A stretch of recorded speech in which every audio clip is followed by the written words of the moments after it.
Hi, I'm Katey Aldred. I specialise in gun dog training and behaviour. I help owners hone their skills, reduce frustration to improve their relationship with their dog, making for a happier dog and happier owner.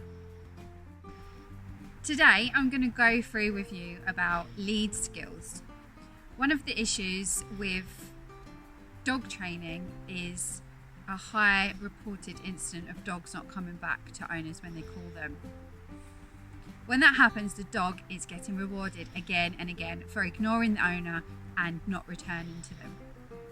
They're being rewarded by the environment or by the thing that they're gaining access to when they run away.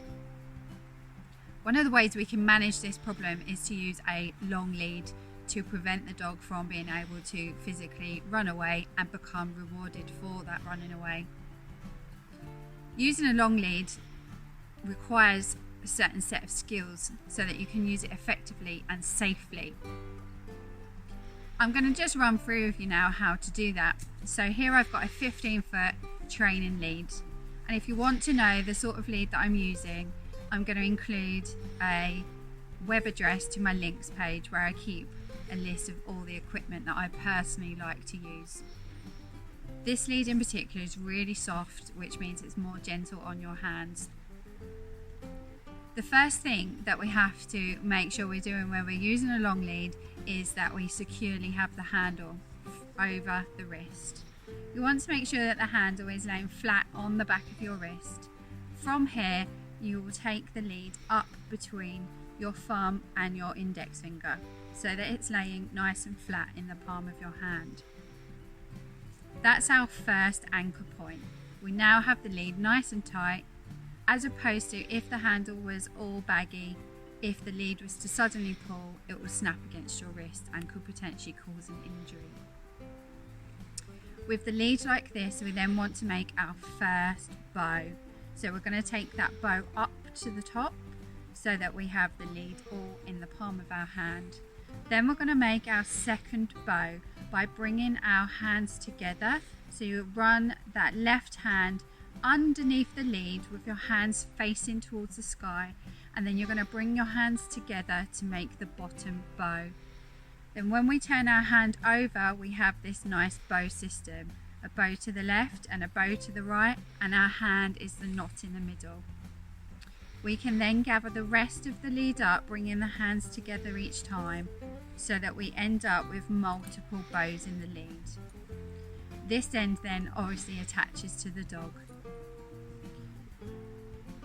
As well as doing that, it's really important to make sure you hold in the long lead with both hands. So you're going to have your dominant hand as the bow hand, and then your less dominant hand is going to be the hand that is the feeding hand. With the feeding hand, we allow the dog to have length of lead. We're also going to create a smile in the lead from the bow hand to the feed hand, and then when it's attached to the dog, we want to try and achieve a smile in the lead from the dog to the lead hand. So lead hand and bow hand, nice bow like this, and then when we need to, we can just drop a bow and let this lead feed through.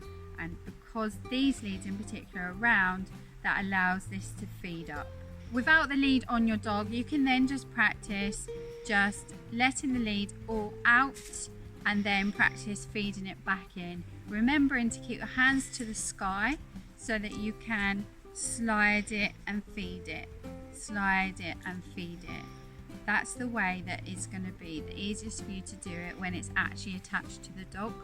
If you remember to keep your hands up to the sky, it's also easier to let the lead feed out and to drop those bows out of your bow hand. Hi, so now you would have been practicing hopefully, so I'm going to show you what it looks like with the lead attached to a dog. So here's a smile between my bow hand and my lead hand, and then a second smile, hi, good girl, between my lead hand and the dog. Good girl. So now I'm going to show you what it looks like when the dog's moving around. Oriana, go. So I can let that lead feed out of my hand, and I'm always going to keep my hands up so that the lead isn't touching the ground for the dog to get tangled at the front. Feeding that lead back in. Oriana, this way. Good girl, good. Hi, good girl. So as she moves away, I'm going to let that lead slide out of the left. And as she approaches, I'm going to gather that lead back up. So I've still got those two smiles. I can follow her around. She's not moving around much at the moment. So I'm always going to just try to keep those two smiles, and anytime I'm closer to her, I'm going to put the lead back into my bow hand to make sure it's not touching the floor like this. If it touches the floor, there's more chance that the dog is going to get tangled in it. Oriana, this way. So once again, letting the lead flow out through that left hand, and then I'm going to gather it back up as she heads back towards me. Keeping my hands to the sky, grip on that one when I need to. If she was being quite fast, I would need to be keeping up with her potentially. Rihanna. Rihanna, go! So there we are again, getting that lead out. Trying to maintain both smiles even if she is at a distance from me. Always keeping both hands on the lead for safety. If you do have a dog that pulls really hard, you may have to practice some lead training to make sure your dog isn't always out right at the end of the lead, because you may get pulled over. But this technique in itself can help with lead pulling. You just need to steady yourself quite firmly if you see your dog moving out at a pace away from you. This way. Super good girl.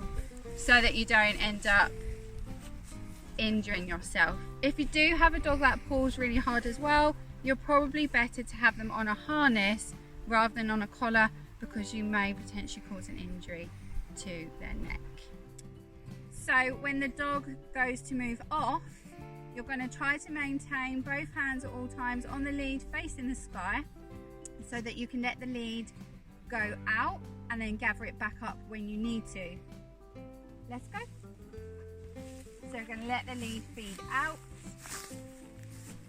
always keeping it from touching the floor.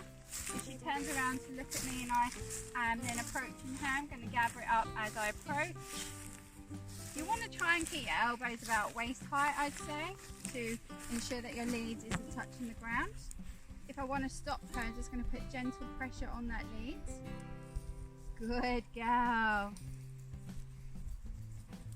And if you've got a dog with a big bum, that might happen to you as well. Okay, let's go.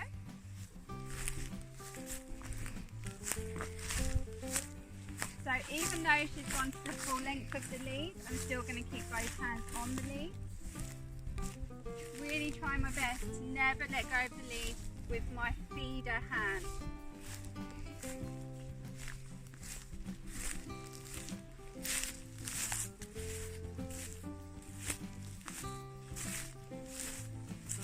Oriana, come. Super good girl, good. Super good girl. Thanks for watching.